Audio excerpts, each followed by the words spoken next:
you guys, I'm so excited. Justin is in Bozeman, so we're not working on the house right now. I just finished sealing up the crawl space. And Remy's at daycare, so I'm going to spend my last little bit of free time going up this big mountain behind our house, which I haven't been up in ages.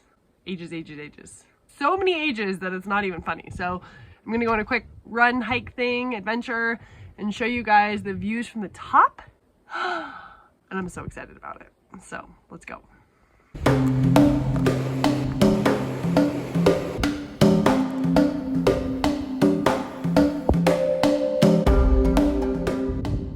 So our trailer's over there, and this is the disturbed area. That's where we laid the utility trench from its existing stub end out at the end of the property all the way to the trailer where the cabin's gonna be.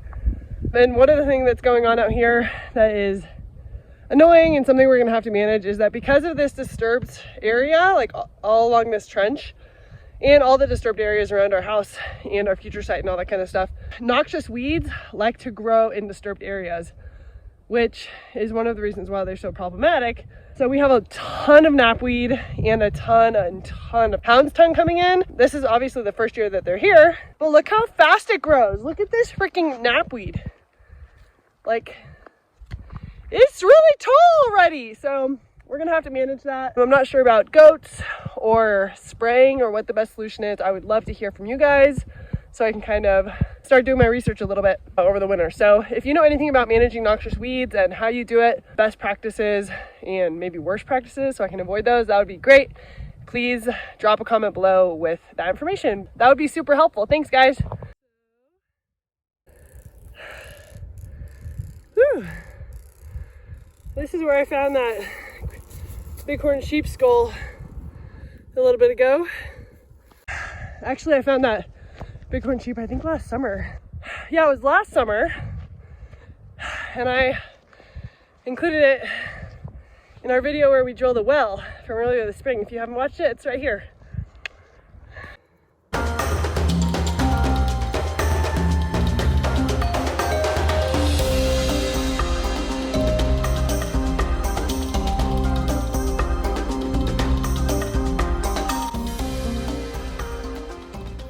So back when we lived in town, there was a trail that was really close to us. It was like 5 or 10 minute drive, so I had to drive there. But in town, I had a go-to loop that was so awesome. And I love living here because we are backed up to public land. I don't know if I've told you guys that. And the best thing about that is that we can literally hike from our house to an endless amount of mountains. So I'm just so grateful to be out here right now and feel this feeling again and moving my body so much. We're so lucky to have our bodies. And if you are one of the lucky humans who is able to move your body and be strong and experience life, but like especially nature, just like human powered, you are so lucky. And I hope that you take advantage of that, because although this life is long, this life is short. So I want to just feel it all. It just feels so good out here right now. It's so beautiful. And wherever you exist on this planet, like I hope that you get to get out and enjoy it and experience your body in it, because it's such a beautiful thing.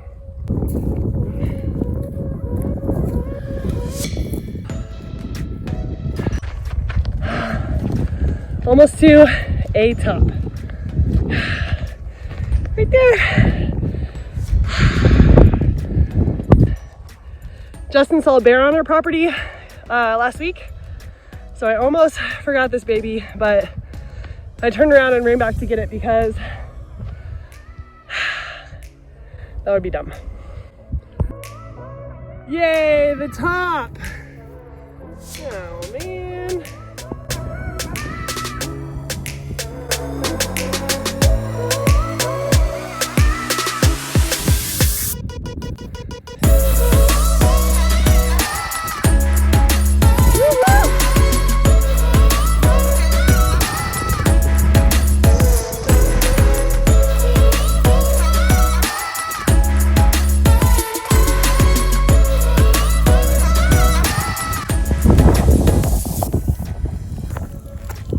to the top.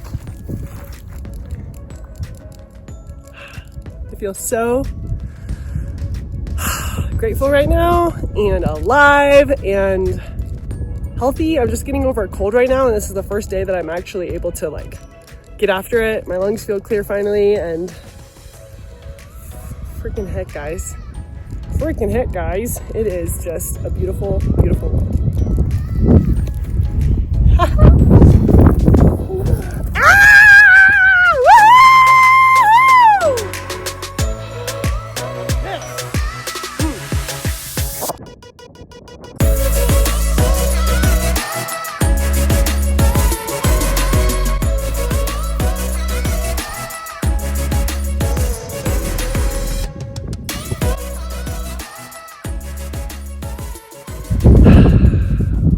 Meditated for a few minutes, and it's amazing how uncomfortable it feels to meditate if you don't do it regularly, which I don't. I feel like antsy and like I need to go do something. So anyway, I just did that. I feel so good right now, and now I'm going to run down the mountain. I'm going to time myself.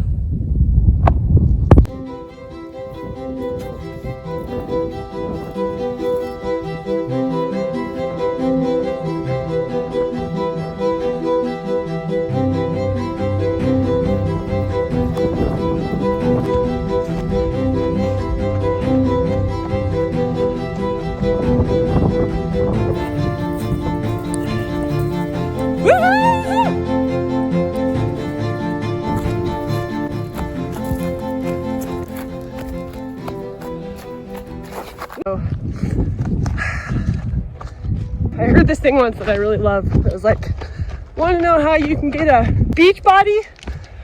Take your body to the beach. Now you got a beach body. And I always loved that because I always thought about how it applied to trail running. Trail running for so long seemed like this really big, far off goal that I wanted to achieve. Like, I want to be a trail runner. The feeling like to be a trail runner, you have to go through, you have to train for 1,000,000 miles a week and all this crazy stuff and like run all these crazy trails and run all these competitions.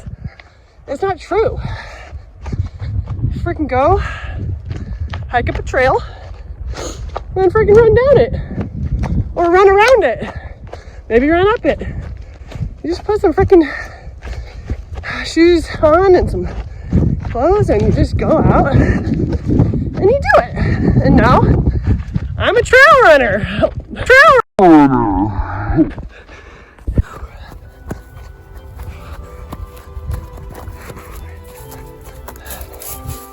Woo, made it. All right, guys, so you saw that correctly. It took me 11.5 minutes to run down from pretty much like a good top, you know, like a good ridge top peak thing at the top.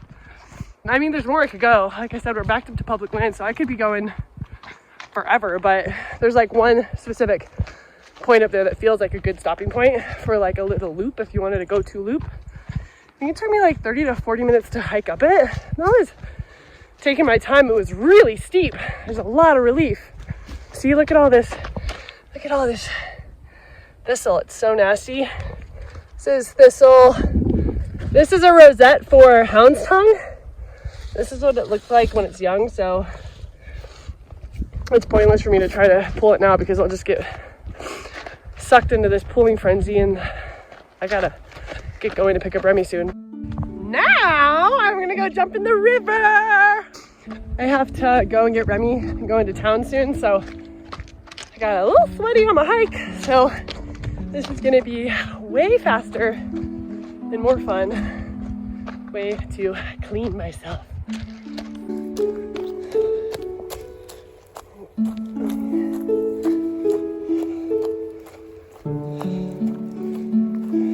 So I was up there and now I'm down here.